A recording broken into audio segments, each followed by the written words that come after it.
ಮಹಾಲಯ ಅಮಾವಾಸ್ಯೆ ನಂತರ ಈ 3 ರಾಶಿಗೆ ಅದೃಷ್ಟ 3 ಪಟ್ಟು ಲಾಭ, ಯಶಸ್ಸನ್ನು ಪಡೆಯುತ್ತೀರಿ.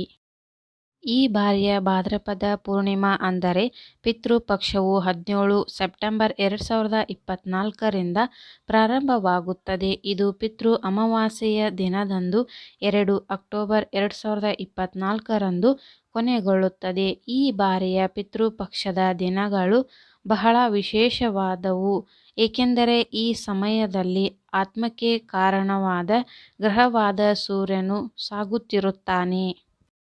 ಸೆಪ್ಟೆಂಬರ್ನಲ್ಲಿ ಯಾವ ದಿನದಂದು ಸೂರ್ಯನ ಚಲನೆಯು ಬದಲಾಗುತ್ತದೆ ಮತ್ತು ಅದರ ಪರಿಣಾಮವು ಯಾವ ರಾಶಿಚಕ್ರ ಚಿಹ್ನೆಗಳ ಜನರ ಜೀವನದ ಮೇಲೆ ಕಂಡುಬರುತ್ತದೆ ಎಂದು ತಿಳಿಯೋಣ.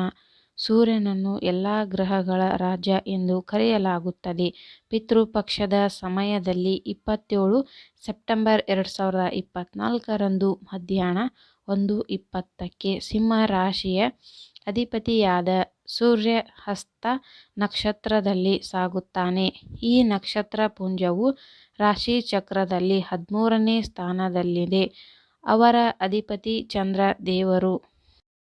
ಆತ್ಮಕ್ಕೆ ಜವಾಬ್ದಾರರಾಗಿರುವ ಗ್ರಹದ ಸಾಗಣೆಯು ಸಿಂಹ ರಾಶಿ ಚಕ್ರದ ಜನರಿಗೆ ವರವನ್ನು ನೀಡುತ್ತದೆ. ಸೂರ್ಯದೇವನ ವಿಶೇಷ ಕೃಪೆಯಿಂದ ಬಾಕಿ ಇರುವ ಕೆಲಸಗಳನ್ನು ಈ ಅವಧಿಯಲ್ಲಿ ಪೂರ್ಣಗೊಳಿಸಬಹುದು. ಉದ್ಯೋಗಿಗಳಿಗೆ ಹೊಸ ಆದಾಯದ ಮೂಲಗಳು ಸೃಷ್ಟಿಯಾಗುತ್ತವೆ. ಇದು ಆರ್ಥಿಕ ಪರಿಸ್ಥಿತಿಯಲ್ಲಿ ಹಠಾತ್ ಸುಧಾರಣೆಗೆ ಕಾರಣವಾಗಬಹುದು. ಉದ್ಯಮಿಗಳ ಆದಾಯವು ಹೆಚ್ಚಾಗುವ ಸಾಧ್ಯತೆ ಇದೆ. ಇದಲ್ಲದೆ ವ್ಯಾಪಾರ ವ್ಯವಹಾರಗಳನ್ನು ಪೂರ್ಣಗೊಳಿಸುವ ಸಾಧ್ಯತೆಗಳೂ ಇದೆ. ತುಲಾ ರಾಶಿಯವರಿಗೆ ಸೂರ್ಯನ ಸಂಚಾರವು ಪ್ರಯೋಜನಕಾರಿ ಎಂದು ಸಾಬೀತುಪಡಿಸುತ್ತದೆ.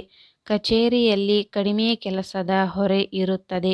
ಇದರಿಂದ ನೀವು ಮಾನಸಿಕ ಶಾಂತಿಯನ್ನು ಪಡೆಯುತ್ತೀರಿ. ವ್ಯವಹಾರದಲ್ಲಿ ಲಾಭ ಗಳಿಸಲು ಅನೇಕ ಹೊಸ ಅವಕಾಶಗಳಿವೆ. ಅಂಗಡಿಕಾರರ ಲಾಭ ಹೆಚ್ಚಾಗಬಹುದು. ನಿಮ್ಮ ಹೆಂಡತಿಯೊಂದಿಗೆ ನಡೆಯುತ್ತಿರುವ ವಿವಾದವು ಕೊನೆಗೊಳ್ಳುತ್ತದೆ. ಇದರಿಂದಾಗಿ ನಿಮ್ಮ ಪ್ರೀತಿಯ ಜೀವನದಲ್ಲಿ ಮಾಧುರ್ಯ ಉಳಿಯುತ್ತದೆ.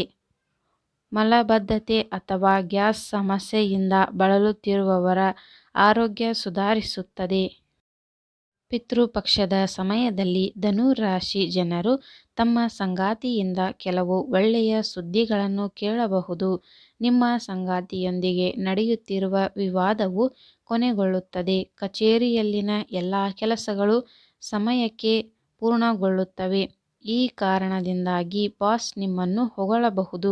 ಜೀರ್ಣಾಂಗ ವ್ಯವಸ್ಥೆಗೆ ಸಂಬಂಧಿಸಿದ ಸಮಸ್ಯೆಗಳಿಂದ ಪರಿಹಾರವನ್ನು ಪಡೆಯಬಹುದು. ವ್ಯಾಪಾರಸ್ಥರ ಕೆಲಸ ವಿಸ್ತಾರವಾಗಲಿದೆ. ಇದರ ಹೊರತಾಗಿ ಹಣ ಗಳಿಸಲು ಅನೇಕ ಹೊಸ ಅವಕಾಶಗಳಿವೆ.